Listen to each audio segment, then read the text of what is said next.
Hey guys, welcome back to another video. It's me, Mysterious Cameraman, and today we are here talking about one of my favorite fan films of all time, or my favorite fan film of all time, Sisters of House Black, and we're going to be discussing why it's the best fan film of all time. Like my other, video essays on fan films, which include The Rise, Fall, and Destruction of both Superman Solar and Spider-Man Lotus, we will not be going into the backstory of the film or anything like that. I might touch on it in a few places, but this is really a review on why this fan film is the best of all time. I don't think I have much else to say. Besides, let's jump right into this review. So, Sisters of House Black. This fan film released, I believe, in 2018 or 2019. And this was the first fan film I ever seen. But this is not like a nostalgia factor type of thing, like, oh, this was the first fan film, it has to be the best. Because this was not the first fan film I saw when I got back into this fan film community. That was actually Spider-Man Lotus. I saw that back in the trailer for it, I should say, in 2021. And that's when I got officially back into the community. And then I saw things like Voldemort's Origins to the Air, Gambit Play for Keeps, and a few others. I didn't rewatch this fan film until I think June.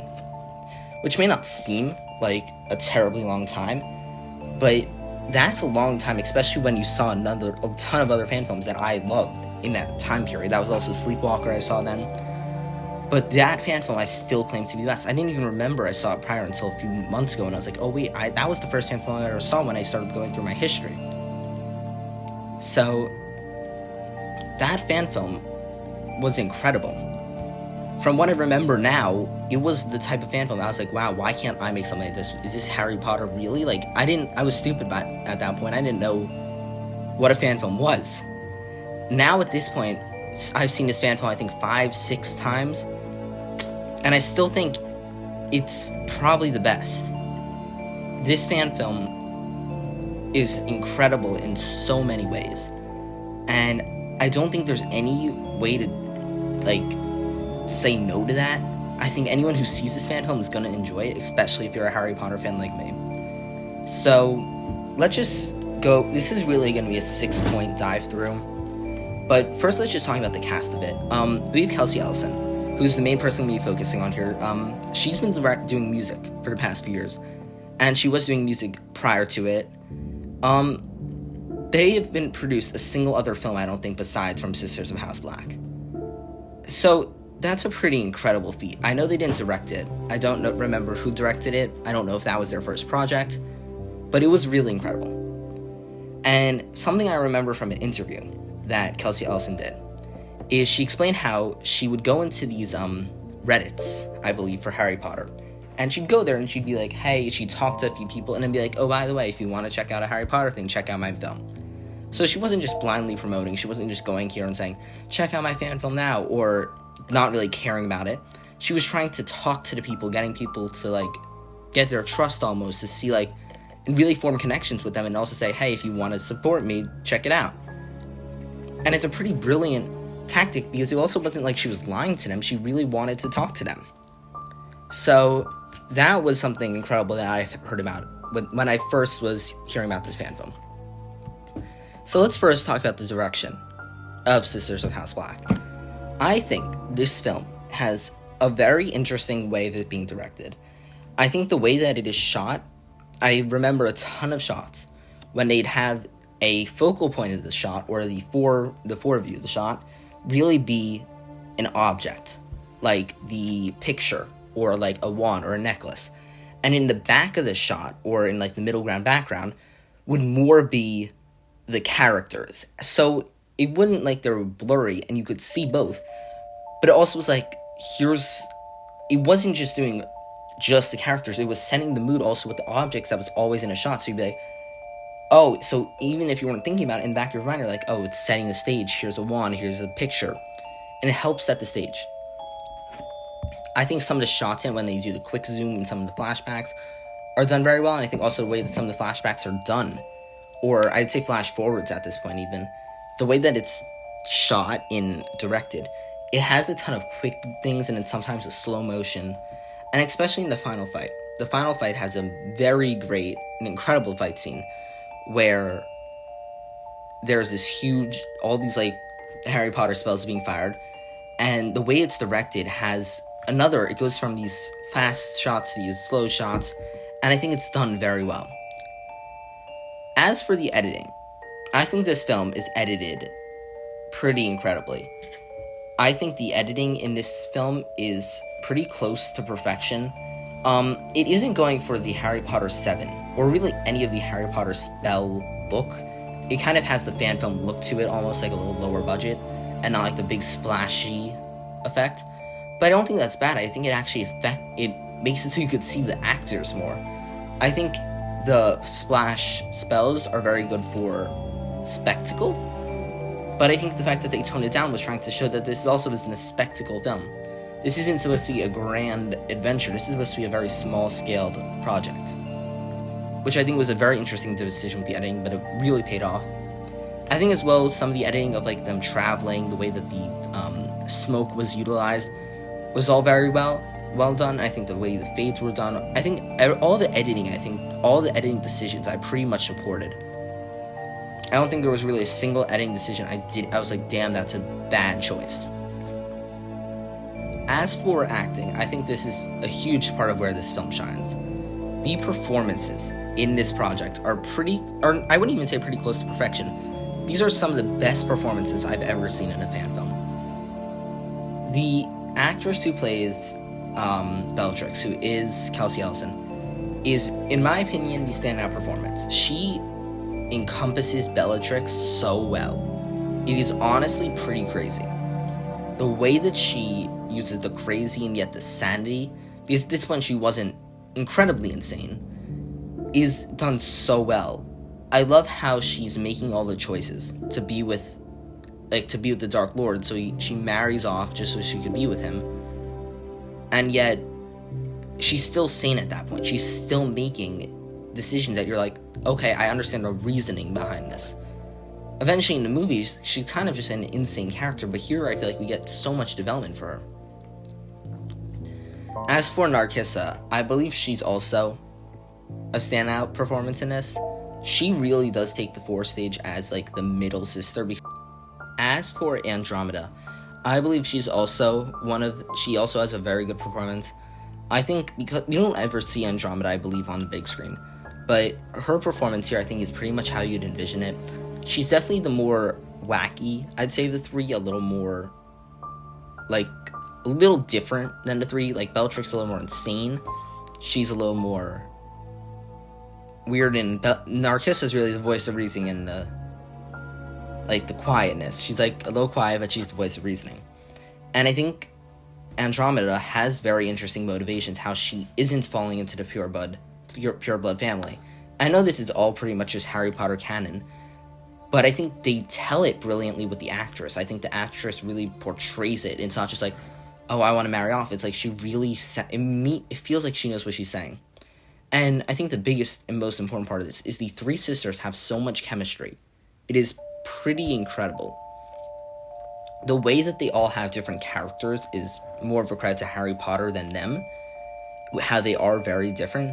But I think the actresses here do such a great job at portraying it, yet still being sisters. Because in the books, I don't think we ever get a scene of the three of them together. But in this, we get so many scenes of the three kind of just being sisters, which we can never see happening with three actresses in Harry Potter, especially with the two that we get for Narcissa and Bellatrix, even though we see them together sometimes. You never saw them have that chemistry together that we see in this fan film. I think the chemistry of them being these young sisters honestly works so well. I think I'm going to just move on to story, because I think when I talk about story, I can really elevate some of the points I'm trying to make. I think the story is another place where this shines. Of course, I can't give all the credit to the fan film, but I have to give some to Harry Potter, but I also have to give some to the fan film and not all to Harry Potter, because the fan film did do some very interesting stuff with it. I think the idea of it being a series of events, and more being like, instead of just one story, it's like a lot of mini stories leading into this final thing throughout the years, and they all tie together at the end, I think I normally wouldn't support. I would normally say stick to one story. However, here it's done so well, because these jumps show the sisters as real sisters, however breaking apart as well, how they are slowly fracturing with Bellatrix going to the dark side, and how Andromeda is breaking away from the family name. I think all that's done so well. And not just that, I think Bellatrix is actually a very interesting plotline, is how Bellatrix is the one who's always being told what to do by the father. I think, and that's a very interesting twist. I went into it thinking that Andromeda was going to be the one who's like, kind of like, antagonized for liking a muggle. But I think Bellatrix being the main target of this is such a very interesting plot that I would never have expected first going into it, but now that I've seen it a few times, I think it's more brilliant every single time I see it. I think the way that it's structured and how it's telling all these mini stories, so it shows something at the start, like from 6 years ago, and then now we're in the present day, or 6 years later, and they bring back this character to reveal that it's, I believe, Andromeda's, boyfriend at that point. I don't think they're married at that point. I don't even know if it was 6 years, I'm just making that number up. But I don't know if I'm wrong. But I think that's such brilliant writing, how they're bringing these points at the start, how they're having these lines of dialogue, and now at the end, in 40 minutes, we are showing development. Because it's clear that they didn't have the budget. Like, to be honest, they didn't have the budget to do a 2-hour thing. So instead of showing development like that, they showed development through a ton of time jumps, but we're still seeing why these characters developed this way. So I think that's done just in such a compelling way that it makes you care for the sisters so much more. And I think that's such a huge compliment that this film needs. I wouldn't even say needs, that this film deserves, that I don't think it gets nearly enough, is the fact that these sisters really are the stars of the show. I think there's a ton of people who say I like the sisters. I think the biggest thing about this is the editing or the music or whatever. I think the strongest part of this film really is the stories and the actresses that play them. I think the actresses really are the stars, because they're not just like saying they're actually the stars, because they are, but they're the reason that this fan film is good. I think if they got bad actresses, or they didn't have as much chemistry, or if there was one that wasn't as good, it would make the story so much worse. Because I think this story is done so well. Not because the other stuff isn't done well, I should say, but because they're done so well that it elevates everything else. But that is not to say that the directing or editing or anything else like that is only good because the actresses are good. That is not what I'm saying at all. But I think the actresses make the film and make everything so much better because it gives them emotion. As for choreography, I think the fight scenes in this look very good. I think the way that they do the magic choreography is something very interesting. I think when I sometimes see this type of stuff done in films, especially fan films, especially Harry Potter fan films, the way that the magic is done is normally very boring. It's either Pirtum Locomotor, I believe, I could be wrong. I think I'm wrong about that. But wherever the spells meet, which is the Expelliarmus Avada Kedavra, when those two spells meet and that happens, I think that's a ton of the fight scenes. It's just like that, and then a few spells fired, and then that again. This time we had them like ducking behind trees, and yes, we did get some of that, but the majority of it was very active action. Like it really felt like you were alive when you were watching that fight, which was something I really didn't expect to feel during this fan film. And I think that's where the choreography really shines, is where that happens. And I think something I don't even talk about choreography ever is the way the characters move. And I think this is going to sound very weird, but I think when these characters even like move in scenes and stuff, you can tell, I think Narcissus is going to move here because that's how the character is. Like, they're going to move to this side so they're out of the way. Bellatrix is going to move closer to it. Like, it seems stupid, but those are very big decisions that some people will never notice. And I think that's like so brilliant on their part to say, people may not notice this, but we should do it to amplify the film. Finally is music, and I think the music in this, I think they know the music in this is very good. They posted the 11 songs and the 11 scores in the soundtrack on YouTube a few days after the film came out, and they're so good. I'm just gonna say that. I think the LG theme is the best one, which is the piano one. There are so many other good ones as well. I think the LG one is personally my favorite. I think the way that the music is composed shows how it also, I think the music is another huge strong point of it. It sets the tone so well. I think when you hear a musical theme, you can pretty much, even if you've seen films, but like you don't know the music very well and you listen to music, you would probably say if it's a Spider-Man, Iron Man, Thor, anything like that. When you listen to this, you're not thinking mainstream Harry Potter, you're thinking a darker Harry Potter story, and yet it has some light in it. Some of the sounds in the soundtrack are very bright and give you the Harry Potter vibe, yet some of them are very dark and are a lot more hidden and really make you think this was a very well-made, well-thought-out decision for them to have done. So I'm very happy that they made some of those bold decisions, I guess you could say, with the musical choices. Because they didn't try to play it safe, they didn't try to do other stuff, they made their own themes and it worked. And yeah, those are the 6 points of Sisters of the House Black. But now let's just talk about this film as a whole. I could say that stuff about any fan film, but what makes Sisters of House Black the best fan film of all time? And what's the point of me doing this type of review if I could just say the 6 points and just do a 10-minute review on why this fan film is good? Well, what makes this fan film so special is, one, that it was an early fan film. This was prior, I'd say, when I say early, I say pre-COVID. Because I think post-COVID, you were getting a ton of people in COVID learned about this stuff and learned about the fan film community. I think it was post-COVID when we got a ton more fan films than we ever got pre-COVID. And I think most of the popular fan films are actually pre-COVID. I think the most, Spider-Man Lost Cause, which I reviewed a few days ago, is a pre-COVID fan film. So a ton of fan films are pre-COVID. And yet I feel like those are also the strongest ones. And this fan film captures the heart of fan films so well. It captures what makes a fan film so special. It doesn't just say, hey, let's just throw in this scene, this scene, this scene. It really chooses things that they think will fit the characters, and they really try to tell a story that says, I know these characters so well. And it's not in like a bragging way. I think it's in more of a way that they truly do understand the characters that they're telling a story about. And I really think that's part of what makes this film so special. Because part of what makes a Harry Potter fan film or any fan film so good is when it has the heart there. And sometimes, and the other thing I'll say is that there's not a single scene that drags.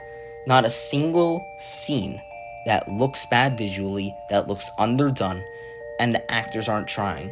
Every single scene is top tier, which is never something I have ever said about a fan film. Every fan film, there's 1 or 2 scenes, even the best, that are lackluster. In Impulse, it was the grandparents scene. I feel like that dragged a little. In Spider-Man Prom Night, there were a few scenes in, I believe, the early chunk, where I feel like they also went on a little too long and we did the same thing so many times. But in this, I feel like every single scene was done for a reason, thought out, and it did very interesting things. Something I didn't even touch on was Voldemort in this. I think making Voldemort not disgusting and without a nose, and him kind of still being human, is another great decision. Because I think another so important thing about this fan film is it makes the characters that seemed insane human. It makes Voldemort human, and more importantly, it makes Bellatrix human. And it really is a character study, which is something you never get in a fan film. Most fan films are supposed to be grand scaled and things like that, but this fan film really is about a character study on the characters you never get a character study on. And everything I've just said is the reason why Sisters of the House Black is the best fan film of all time. And I don't think there's anything else to be said about this topic, because it is, and no one can deny that. So thank you guys so much for watching this video, and I'll see you guys in the next one. Bye, guys.